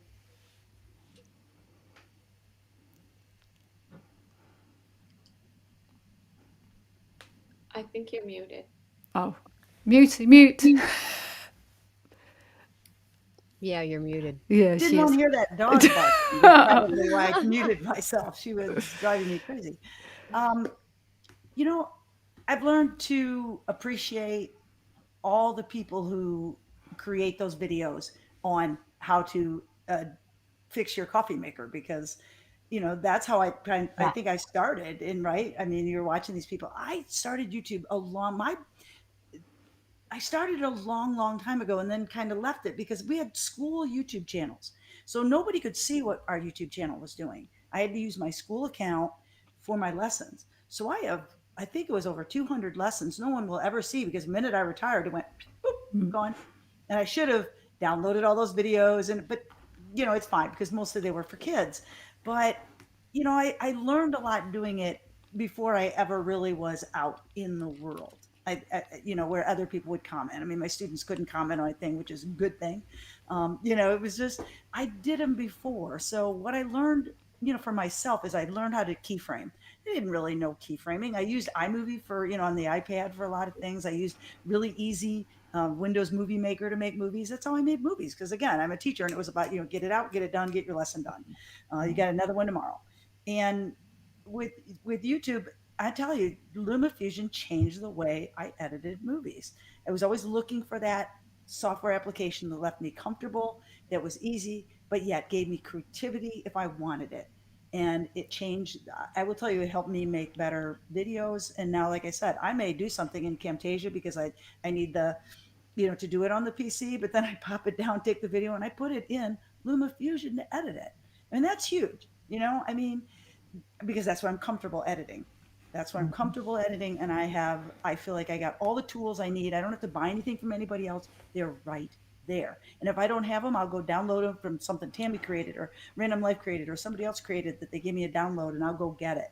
Then I can use those things to do it. So that's what I've learned on YouTube is to use what other people have created to make better stuff, but also I've become a better editor because of LumaFusion, and it's given me the confidence, I think, to be on YouTube. Because really, that's where it all started for me. Was really with LumaFusion. That's wonderful. Thanks. Terry? What I've learned about YouTube, my journey, is I'm appalled by exactly how little sleep I actually need to survive. Because I went Amen. into this maybe a little blindly. I really didn't think that it was going to be such a huge endeavor. But once you get into it, it's almost addictive and you can hardly stop with the creating and the filming and the b-roll and the editing. And it really is a full-time job. Even though it's not my full-time job, it's basically full-time job hours. So Yeah. on your journey, if you want to be very serious about YouTube, take it very seriously. And but you have to commit, and you have to commit to a consistent upload, because the minute you stop consistently uploading, I think that you're punished a little bit in the Oh algorithm. yeah. At least I found I was. And it didn't matter what your past uploads were, how many you had uploaded. The minute, almost like an abusive spouse, a little bit. Like you don't, the dinner's not there. I'm on strike for 2 weeks, and you know what I'm talking about. So, no, I would just say that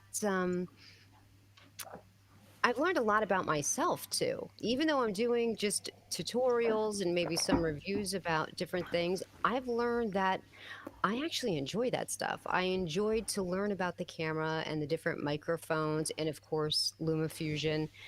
And I've found an inner strength in me and maybe even a voice that I really did not even know was there. So I've learned a lot on the YouTube journey, and don't expect to be making any coin from YouTube, because that's not going to happen anytime fast. I don't know what any of you are making as far as your AdSense goes, but it's not. I mean, It's it's not not going paying to for the do it for microphones, that. that's for sure. Yeah, I don't do it for that at all. It's just I do it for me, and it's been a wonderful journey, but it's been very time consuming. So if you don't have the time to do it, don't do it for a subscriber count, because you're not going to get there. But if you just do it as a passion and a drive, then do it. And really, that's what I found on my journey. I'm not doing it for any other reason but for me. I have to just, I'm the kind of person that can't sit down. I have to constantly, I don't know if you've noticed, but I've constantly been moving because I can't sit Me still. too. It's just one of Yeah, I think those all of us are the things. same. Yeah, and I just want to keep moving, moving, moving. And it was either this or maybe living an unhealthy lifestyle, like drinking or something like that. And I felt that this was a little more of a healthier and creative outlet to keep busy. And that would be my advice, and that's what I've learned on my YouTube journey. Mhm. Susan.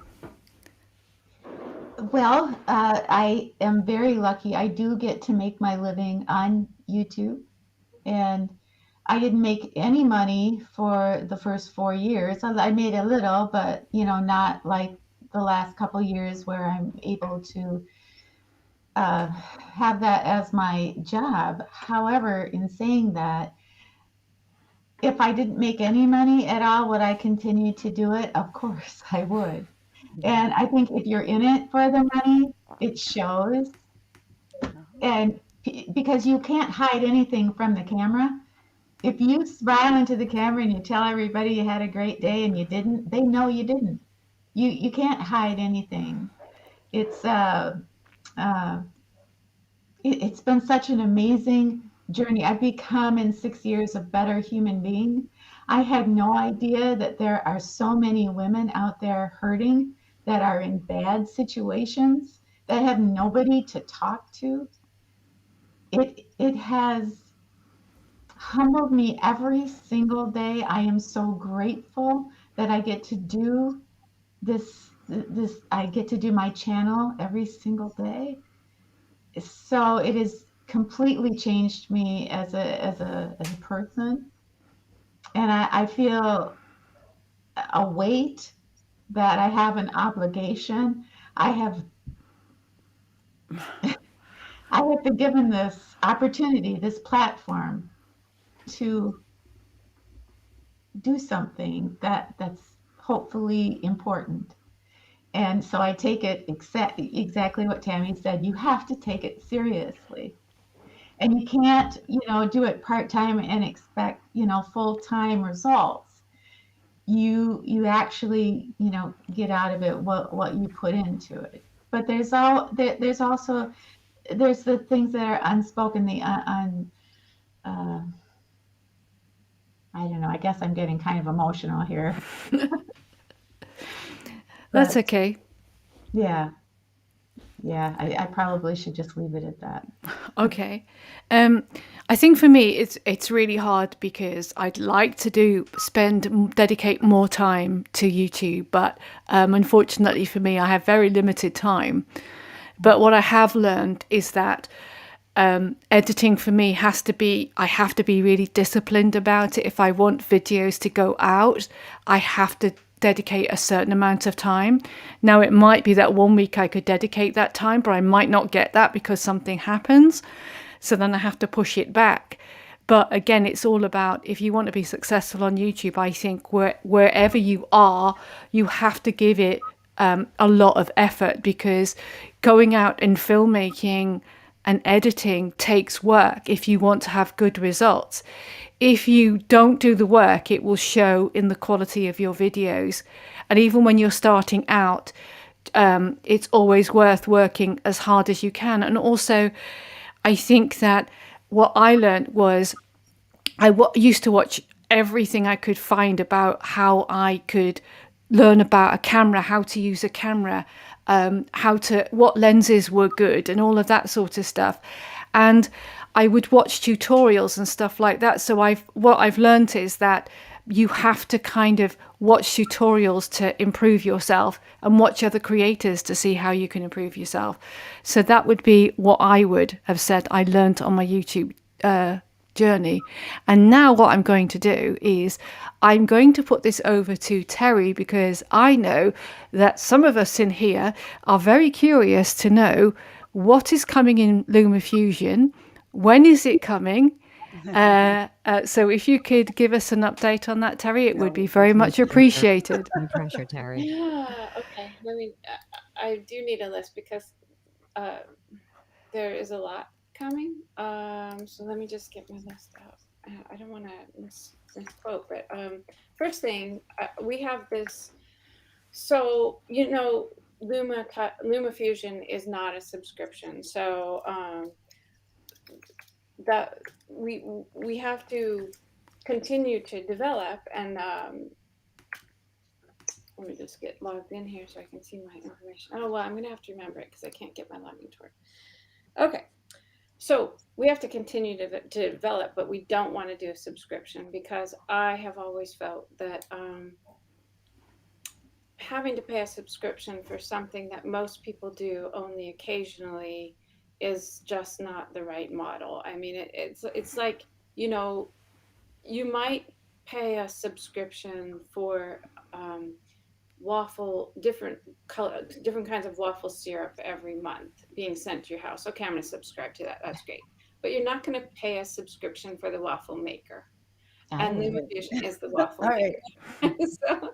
so I don't want to do that. But so we're kind of trying to balance what we can give away for free, and then what things are beyond the normal, editing that everybody wants to do, that we can actually make a living on. So I want to continue with our team. I want to continue the company and continue to develop. So the first release we're doing this year is all free stuff. It has stabilization in it. Yes. Yeah, It nice. has a really cool audio UI, a graphic UI for audio.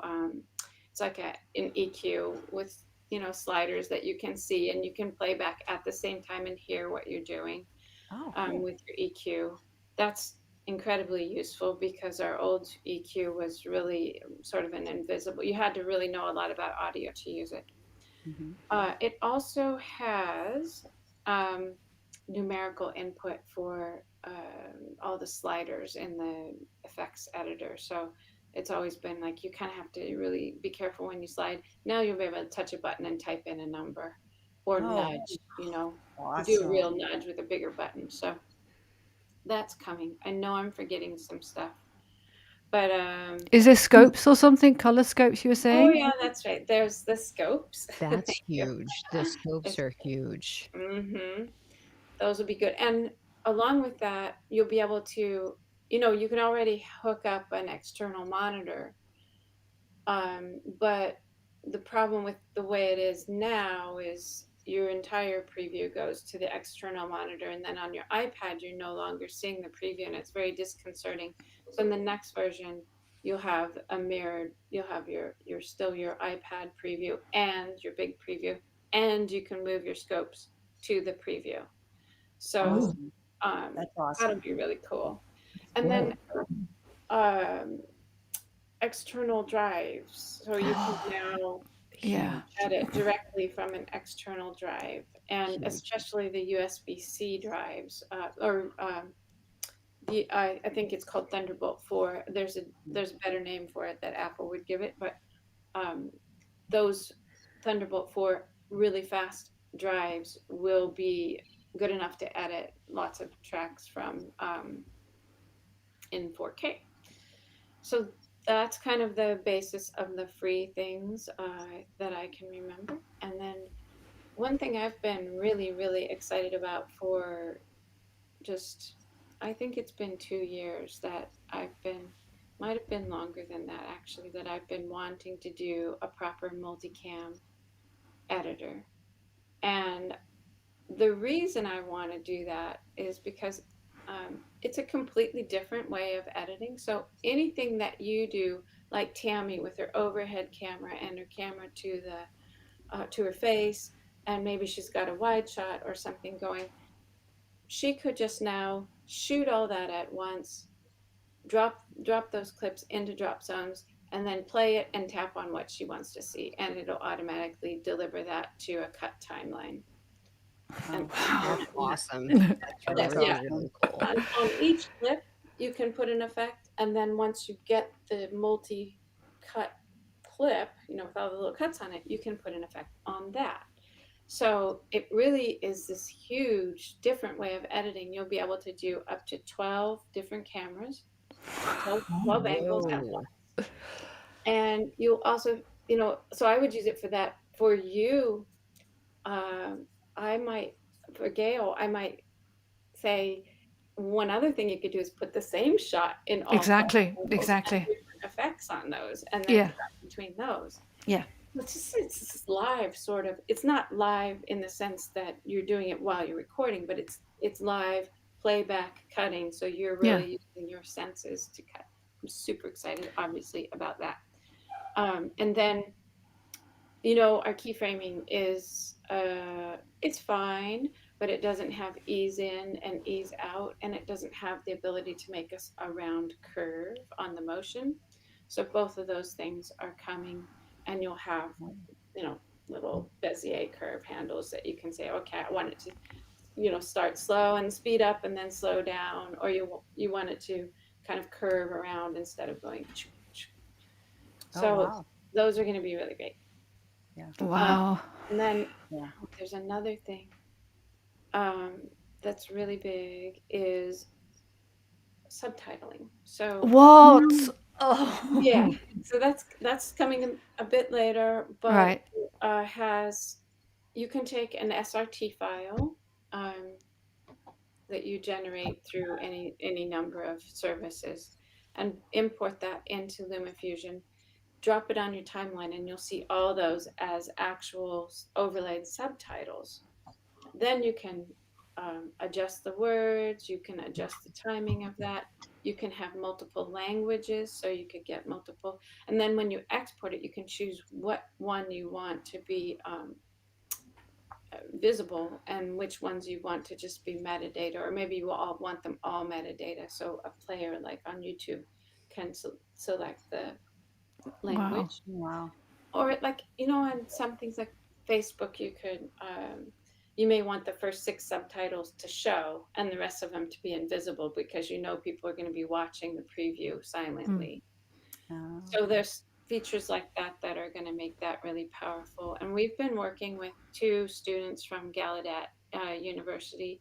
Gallaudet is a student for deaf and hard of hearing people. And so we've been working directly with them to make sure that the UI and all of the features that they need as deaf people will be On there. present in that software. So Wow. I'm really excited about that too. Yeah, Wow. that's awesome that it's That's so amazing efficient. for That's great. education. That is amazing. Yeah. So Amazing. we've been since COVID started, we've skipped all the trade shows, obviously. And that's allowed us to really focus on our roadmap and getting these things ready to deliver. So those extra things, is that going to come at extra cost? Are those subscription services? Right. So we will group after this first one that has the subtitling, the scopes, and the a couple other things I talked about. Those are all free. But then when you start with multicam, and I think the keyframe easing and the subtitling, those will be in-app purchases. They won't be subscriptions, but it'll just be a one-time purchase. If you want that feature, you pay for it. If you don't want it, you don't pay. And we're never going to put something astronomically priced. The app is only $30, so it doesn't make sense to do $100 in-app purchase. But yeah, these are to support, the years of development it takes to make these things happen. So yeah, I often wonder to myself, being a business person too, how you continually do it. Of course, I realize you constantly get new subscribers to the app, but being that I appreciate the program for what it is, I think you should sell them as plugins. Even the stabilization. I mean, Terry, because even if you threw like the stabilization $9.99, because if it's a one-time fee, like you're saying, I think anybody would buy it. Because if you're buying, I've purchased like 3 different apps for stabilization, because that was one of the big things. How do I stabilize my video if I go into LumaFusion? What can I use? So I had to go through all of these different Noise removal apps. right? Yeah, and there was Noise all removal kinds apps. of How things many have I I had bought to of those purchase. things? So it'd be my pleasure to, Yeah. support Yeah, Oh, LumaFusion. wait. Just we buy it as a support that plugin. idea. I support it 100%. Yeah. When you Yeah. said noise removal, so there's two things I've forgotten to mention in the list. We're going to support third-party plugins, so you'll be able to get a noise removal plugin and for audio. Oh, So okay. it's third-party That's plugins for big audio. too. There Hmm. are no third-party plugins for video right now in iOS, but we are working with third-party like Boris Effects and other third-party to see if we can make our own plugin architecture for that. And then one thing that, and maybe you guys can tell me why this is just the bomb, but speed ramping. Everybody wants Yes, yes, yes. I don't get it, but whatever. Finally, yes, absolutely.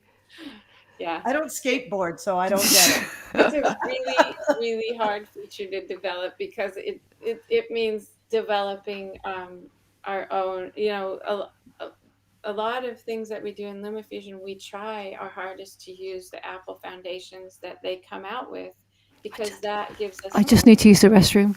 okay, that gives us a sort of longevity because when Apple makes these updates, we get those updates for free, which means we're going to stay performant and get all the latest codecs or whatever they do. But speed ramping, they don't have. So that means we're writing our own speed ramping, and people are Oh, like, "Why aren't you doing it? It's so easy." But it's not. A lot of other apps that are doing it are just taking a few frames at this speed, a few frames at that speed, a few frames, so on and so on, and you get a kind of jerky motion. And being Sorry professional about editor, that. I was Gail, like, there's no way you peed. There's no way you peed. You're only gone 30 "It was seconds. great." Super quick, me, I'm telling you. She's a speed peer. I've never Thanks understood the for the love of speed vacuum ramping. cam. It drives me crazy. I see those comments and go, for Yeah. this little bit of clip? But but one of our things is to listen. So we are listening, Yep. and even though it is hard, and it's going to take the place of it has to take the place of other development. If we do Mhm. that a big job, we still have it on our roadmap to start that this year. Don't know when it'll get finished, but we're gonna start it. I So, mean, there's really nothing you can't do in LumaFusion. There's Yeah. like a finite amount of things that you can't do, but there seems to always be like a little bit of a workaround. So if I wanted to do a speed ramp, and this was almost like a little bit of a cheat. So when you're in the main timeline and you can scroll through the footage, and it's just unbelievable how well the footage goes by. It's not buffering, it's just smooth. So I'm like, well, I'm just going to do this. So I did a screen record, and I just in the timeline, I was just scrolling through it, and then I pushed through it really fast and then slowed it. It came out, it looked like it was in the program. I don't even think Wow. anybody realized that I had done it. And then of course I brought the screen record over and I just cropped it into the screen, and it looked like something that was done in program. But there's really nothing that you can't do in LumaFusion. I don't know if you know Menantial VE's channel. He does things. I'm like, I didn't even mm, realize I that know. that was He's possible. incredibly creative. Yeah. Where he was talking, there was somebody in the water, and he put water, typed out the word water on top of the water, Mhm. and the outline of the word water was rippling with the waves. Terry, did you even know that was possible?